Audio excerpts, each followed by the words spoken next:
Então, pessoal, para dar continuidade à nossa aula, eu trouxe aqui Mohammed ibn Musa al-Khawarizmi.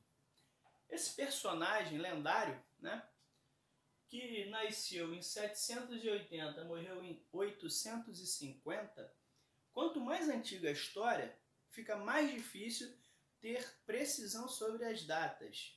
Mas estima-se que ele tenha vivido neste período, certo? Esse cidadão, filósofo, matemático, árabe, ele, no ano de 825, ele escreveu o que a gente chama de Tratado da Álgebra. O trabalho dele recebeu o título de Al-Jabar, certo? Com as evoluções linguísticas, chegou até nós, né, o que a gente fala atualmente, álgebra, certo? Então, esse cidadão, um estudioso, né, da matemática, escreveu diversos artigos e diversos tratados e por conta do grande volume de material produzido, ele recebeu o nome, né, ou título de pai da álgebra, certo? Então, por conta desse ser pensante, que atualmente a gente usa bastante letras na matemática. Isso faz com que a gente consiga generalizar os assuntos que envolvem conceitos matemáticos, certo? Quando a gente utiliza uma letra, a proposta é generalizar. Vamos ver uma generalização, né, permitida graças a Mohammed ibn Musa al-Khawarizmi. Veja bem, área do quadrado. A gente sabe que a área do quadrado, a gente já aprendeu que basta multiplicar um lado pelo outro. Então a área ela é igual a x vezes x. E a gente já aprendeu que a representação x vezes x pode ser x ao quadrado, certo? Então esta fórmula é a fórmula que representa a área do quadrado, certo? Bom, por que eu estou trazendo esse tipo de problema para a gente discutir? Porque é muito comum os alunos confundirem variável com incógnita. Faz uma confusão na hora de interpretar certas situações dentro de um problema, e aí o conceito de variável é diferente do conceito de incógnita, certo? Incógnita é um número desconhecido, é um número que você pretende descobrir após resolver uma determinada equação, tá? Bom, no caso da incógnita, é muito simples, porque veja bem, x mais 10 está dando 18. Portanto, qual é o valor que o x precisa assumir para que essa sentença matemática seja verdadeira? Bom, existe um determinado resultado, né, que faz com que isso se torne uma verdade. Vocês já devem ter percebido, né? Olha, muito bem, x igual a 8. Escutei daqui, viu? Bom, então, ó, existe um valor fixo chamado de raiz da equação. Dessa maneira, a gente está pensando em incógnita, ou seja, valor a ser descoberto. Foi? E a variável? A variável, o nome já diz, variável, ou seja, vai sofrer mudanças. Veja bem, a área, esta é a fórmula da área. Porém, o que acontece? Ela vai sofrer mudanças de acordo com a medida do lado. Se você tem um quadrado de lado 2 metros, por exemplo, a sua área vai ser o seguinte, 2 ao quadrado, que vai dar 4. Então a sua área vai ter 4 metros quadrados. Agora, se você variar o número, por exemplo, colocar x igual a 3 metros. E aí, como que vai ficar a sua área? 3 ao quadrado é 9. Então, você vai encontrar 9 metros quadrados. Perceberam a diferença em relação à variável e à incógnita? A importância do trabalho de Mohamed?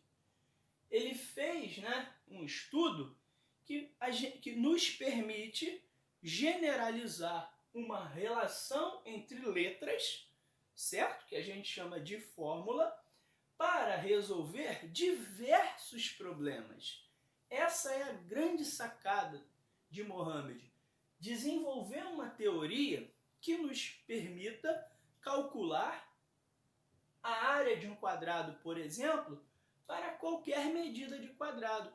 Imagina você se a gente tivesse uma fórmula para cada figura de tamanho diferente. Então, uma fórmula para calcular a área do quadrado de lado 2, outra para calcular a área do quadrado de lado 3, outra para calcular a área do quadrado de lado 4, seria extremamente complicado, certo? Nesse sentido, você tem uma única relação matemática que nos permite calcular diversas áreas, bastando apenas variar a medida do lado.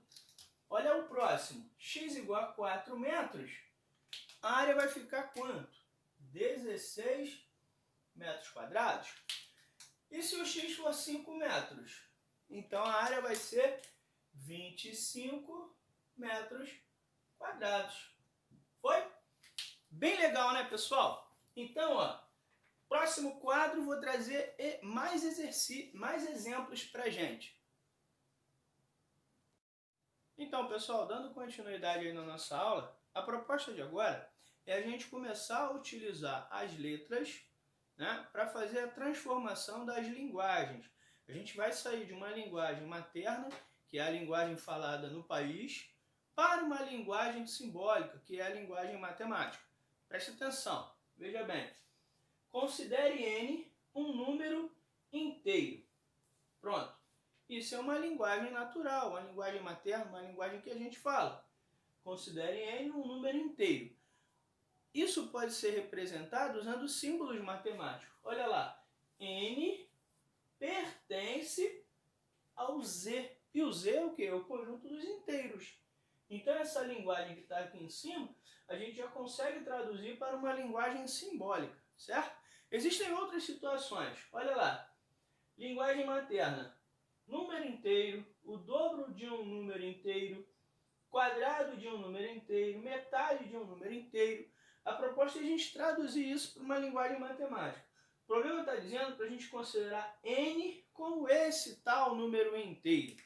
Então, um número inteiro vai ser n. O dobro de um número inteiro vai ser o quê? 2n.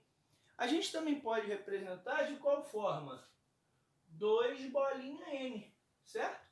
A bolinha indica vezes, não é obrigatório. Você pode botar simplesmente 2n. Olha o outro. Quadrado de um número inteiro. Quadrado é você pegar o n e elevar a potência 2. Metade de um número inteiro é você pegar o n e dividir por 2. Então, n dividido por 2. Tem outra maneira de representar.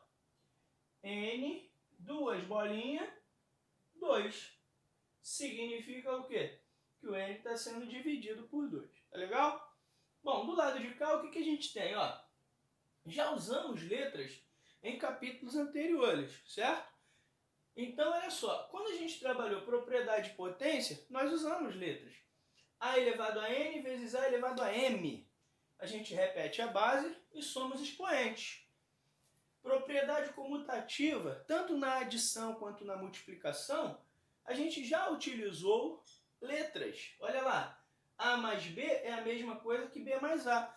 Comutar é trocar. Então, a gente trocou a posição e não alterou a soma. Na multiplicação, também existe a propriedade comutativa. A vezes B é igual a B vezes A. A gente até falou ali o seguinte, a ordem dos fatores não altera o produto, lembra? Então, nesse caso, não mudou nada. Ou seja, a gente já usa letras, há bastante tempo. A gente só não sabia a quantidade, né, de benefícios que ela pode trazer para a gente na matemática. Principalmente o benefício da generalização e o benefício da interpretação, né, da linguagem. Tudo bem? Bom, esse exercício aqui é para vocês. Dá um pause no vídeo rapidinho e aí eu volto e a gente corrige. Tá legal?